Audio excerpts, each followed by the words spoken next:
नमस्कार साथियों, आज हम आपको लेकर आए हैं जिला यमुनानगर ऋषि मुनियों के कार्यकाल गुरुकुल में, जहां पे आप एक अंदाजा लगाएंगे कि पहले ऋषि मुनि जो हैं शिक्षा के स्तर को कैसे लेकर आगे चलते थे।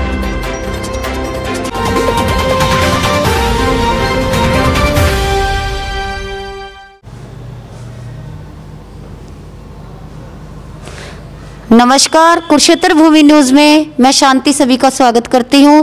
और कुरुक्षेत्र भूमि न्यूज़ की टीम आज पहुंची है गुरुकुल शादीपुर यमुनानगर में और आज हमारे साथ लाइव और ख़ास मुलाकात में हैं जो यहाँ के आचार्य हैं, जो मेन यहाँ पूरे गुरुकुल को जो मैनेजमेंट देखते हैं, श्री विपिन शास्त्री जी।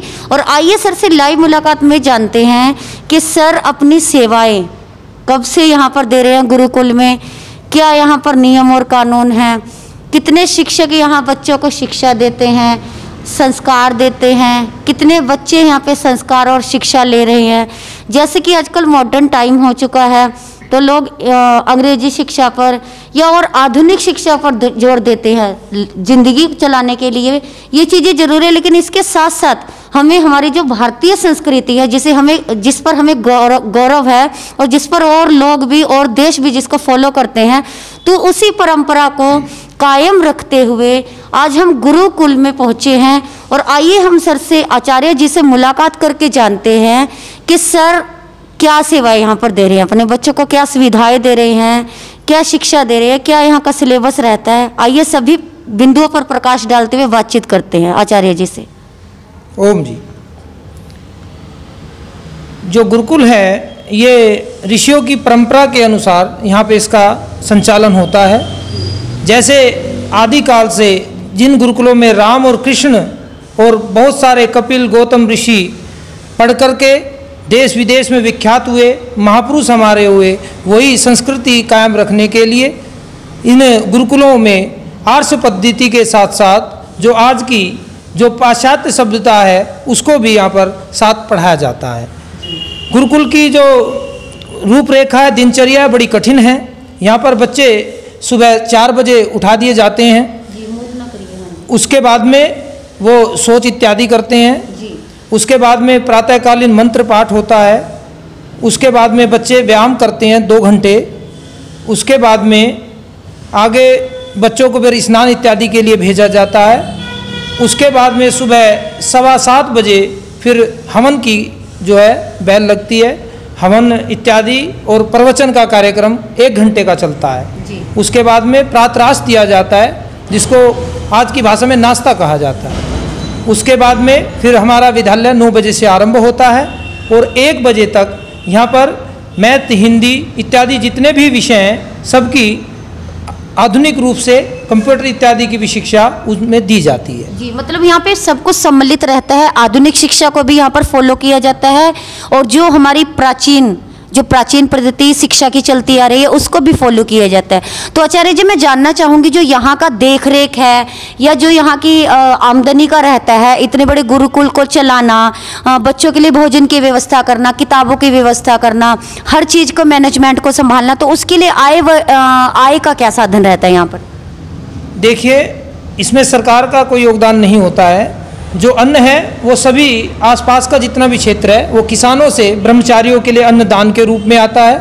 और जो उनकी पठन सामग्री है वो जो यहाँ के क्षेत्र के जो दानदाता हैं वो इसकी व्यवस्था करते हैं। बच्चों के लिए पढ़ाई बिल्कुल निःशुल्क होती है, उसका कोई भी फीस नहीं ली जाती। जी, तो यहाँ के लिए सर कुछ मापदंड रहते हैं कि कौन सी कक्षा से या कौन सी उम्र से बच्चे यहाँ पर प्रवेश ले सकते हैं? यहाँ 6ठी कक्षा से आरंभ होता है और शास्त्री तक का यहाँ पर पाठ्यक्रम है। वेरी गुड, बहुत अच्छी चीज़ आपने हमें सर बताई। तो जैसे आपने बताया दानदाताओं के द्वारा इस गुरुकुल को चलाया जाता है, तो सर ये कब से शिक्षा क्षेत्र में अपनी विशेष उपलब्धियां देता रहा है? ये स्वामी आत्मानंद सरस्वती जी जो बंटवारे के बाद में यहाँ पर आए, वो उन्होंने इसकी स्थापना की। उसके बाद में यहाँ पर बहुत सारे ऐसे विद्यार्थी निकले, ऐसे ब्रह्मचारी निकले जो आज JNU यूनिवर्सिटी में प्रोफेसर्स हैं, बहुत बड़े बड़े पदों पर DM इत्यादि। और शिक्षण क्षेत्र में इस हरियाणा पूरे शिक्षण क्षेत्र में ऐसा कोई जिला नहीं होगा जहाँ पर इसके बच्चे ना हों। हर जगह हमारे जो ब्रह्मचारी हैं वे शिक्षण क्षेत्र में गए हुए हैं। खेलों में आप देख सकते हैं हमारे यहाँ पर नेशनल लेवल तक के बच्चे हमारे पास यहाँ पर हैं। तो जैसे हमने हमारे कैमरा पर्सन ने व्यू भी किया कि यहाँ पर काफ़ी सारे शील्ड और बहुत अच्छे अच्छे प्राइजेस भी आपके बच्चों ने जीते हुए हैं। आप जो अध्यापक हैं, जो शिक्षा दे रहे हैं, इन सभी ने भी बहुत अच्छी उपलब्धि हासिल की है। तो किस खेल को यहाँ पर महत्ता दी जाती है, किसके ऊपर मेन फोकस दिया जाता है जिससे बच्चों की कला और खेल जो संस्कृति है उसको बढ़ावा मिलता है? नहीं, हर प्रकार के हैं। यहाँ पर अध्यात्म में ध्यान भी लगाना सिखाया जाता है दर्शनों के माध्यम से। बहुत सारे ब्रह्मचारी सुबह ध्यान लगाने का अभ्यास करते हैं। और जो रेसलिंग है, कुश्ती, जितनी भी आप शील्ड देख रहे हैं ये सभी कुश्ती में जो है नेशनल लेवल पर हमारे ब्रह्मचारियों ने जीती है। इसके बाद में योग में भी हमारे बच्चों ने, ब्रह्मचारियों ने नेशनल लेवल तक पार्टिसिपेट किया है।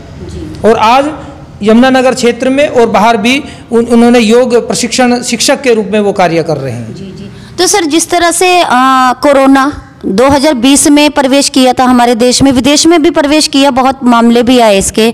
2021 में हम प्रवेश कर चुके हैं, कुछ टाइम बाद वैक्सीन भी आ चुकी है, बस उसको जारी करने की देर है। तो सर, आप इस नाजुक समय में आपने अपने बच्चों की शिक्षा की पद्धति को किस तरह से जारी रखा, किस तरह से उनकी शिक्षा भी बाधित नहीं हुई और वो इस महामारी से भी बचे रहे? देखिए, यहाँ पर प्रतिदिन बच्चों को सुबह के समय गिलोय इत्यादि की जो हमारे यहाँ पर औषधियाँ हैं वो प्रातःकालीन प्रातराश में वो प्रतिदिन दी जाती हैं। व्यायाम कराया जाता है और सभी कक्षाओं में जो कक्षा हैं उनके छात्र ब्रह्मचारी निवास हैं उनमें 2-2, 3-3 से ज़्यादा बच्चों को रखते नहीं हैं। तो सबको अलग अलग रखा जाता है और जितनी भी गाइडलाइन गवर्नमेंट की हैं उन सब का पालन कर रहे हैं। वेरी गुड, बहुत अच्छी सर जानकारी दी। हमारे चैनल की शुभकामनाएं हमेशा आपके साथ है कि आपका गुरुकुल में बहुत अच्छी उन्नति और प्रगति करे। तो कुरुक्षेत्र भूमि न्यूज़ चैनल आज आपके मध्य आया, आपके बहुत अच्छे विचारों को हमने चैनल के माध्यम से साझा किया।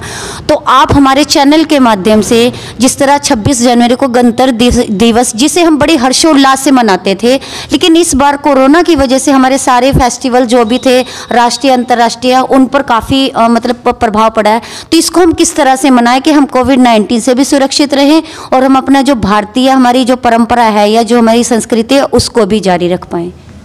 देखिए, स्वतंत्रता जो होती है वो विचारों से होती है, भौतिक रूप से स्वतंत्रता नहीं। आपने मैकाले को सुना होगा, उन्होंने एक पत्र लिखा था, उसको मैं आपके बीच में थोड़ा सा रखना चाहूँगा। उन्होंने अपने पिता को ये लिखा था, मैकाले ने जो पद्धति आजकल चल रही है पाश्चात्य सभ्यता, ये जो संस्कृति गुरुकुल हैं, इन्होंने ही इस संस्कृति को जिंदा रखा है। जो आधुनिक शिक्षा है खाली वो धन कमाना सिखाती है, ये पाश्चात्य सभ्यता आपको जीना सिखाती है। अगर पाश्चात्य सभ्यता सबको सिखाती तो IPS को आज फांसी लगाना नहीं पड़ता। तो ये संस्कृति क्या है, व्यक्ति को जीना सिखाती है। तो जो हम गणतंत्र दिवस मनाएं वो हमारा विचारों से मनना चाहिए। जब हम विचारों से आज़ाद होंगे, हम खाली शरीर से आज़ाद हैं, हमें विचारों से आज़ाद होना चाहिए और विचारों से आज़ाद होंगे तो तभी गणतंत्र दिवस की वास्तव में हमें मनाने की हमारी जो उपयोगिता है वो सिद्ध होगी। जी, बहुत बहुत धन्यवाद।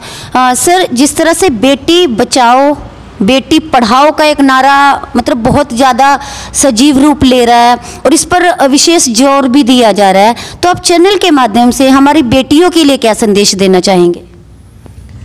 देखिए, ऋषियों ने तो हमेशा इस विषय में ब्रह्मचारी और ब्रह्मचारियाँ दोनों के लिए शिक्षा का विधान किया है कि जितना बच्चों को, लड़कों को पढ़ाया जाए उतना ही बेटियों को भी पढ़ाना चाहिए। जब वो शिक्षित होंगी तभी वो आत्मनिर्भर होंगी।